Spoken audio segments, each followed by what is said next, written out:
ನಮಸ್ತೆ. ಅಧ್ಯಾಯ 1 ಶ್ಲೋಕ 29.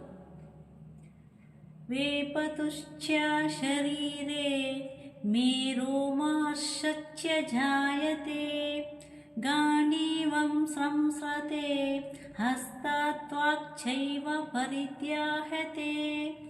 ವೇಪತುಂ ಶರೀರದ ಕಂಪನವು, ಮೇ ನನ್ನ, ಹರ್ಷಂ ಕೂದಲು ನಿಮಿರುವುದು, ಜಾಯಂತೆ ಉಂಟಾಗುತ್ತದೆ, ಗಾಂಡೀವಂ ಅರ್ಜುನನ ಧನಸ್ಸು, ಸಂಸ್ರತೆ ಎಂದರೆ ಜಾರುತ್ತಿದೆ, ಹಸ್ತತ್ ಕೈಯಿಂದ, ತ್ವಾಕ್ ಎಂದರೆ ಚರ್ಮವು, ಏವ ಎಂದರೆ ಖಂಡಿತವಾಗಿಯೂ, ಪರಿದ್ಯಾಹೆತ್ ಎಂದರೆ ಉರಿಯುತ್ತಿದೆ ಎಂಬ ಅರ್ಥವನ್ನು ನೋಡಬಹುದು.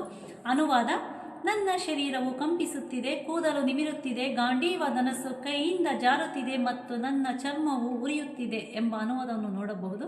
ಭಾವಾರ್ಥ: ಶರೀರದ ಕಂಪನ ಮತ್ತು ರೋಮಾಂಚನಗಳಲ್ಲಿ ಎರಡು ವಿಧ.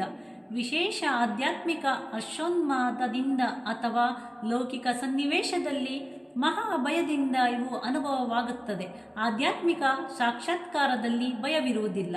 ಈ ಸನ್ನಿವೇಶದಲ್ಲಿ ಅರ್ಜುನನಲ್ಲಿ ಕಾಣುವುದು ಲೌಕಿಕ ಭಯದ ಎಂದರೆ ಪ್ರಾಣ ನಷ್ಟದ ಲಕ್ಷಣಗಳು. ಇತರ ಲಕ್ಷಣಗಳಿಂದಲೂ ಇದು ಸ್ಪಷ್ಟವಾಗುತ್ತದೆ. ಅವನು ಎಷ್ಟು ತಾಳ್ಮೆಗೆಟ್ಟಿದನೆಂದರೆ ಅವನ ಪ್ರಸಿದ್ಧ ಧನಸ್ಸು ಗಾಂಡೀವ ಅವನ ಕೈಗಳಿಂದ ಜಾರುತ್ತಿತ್ತು.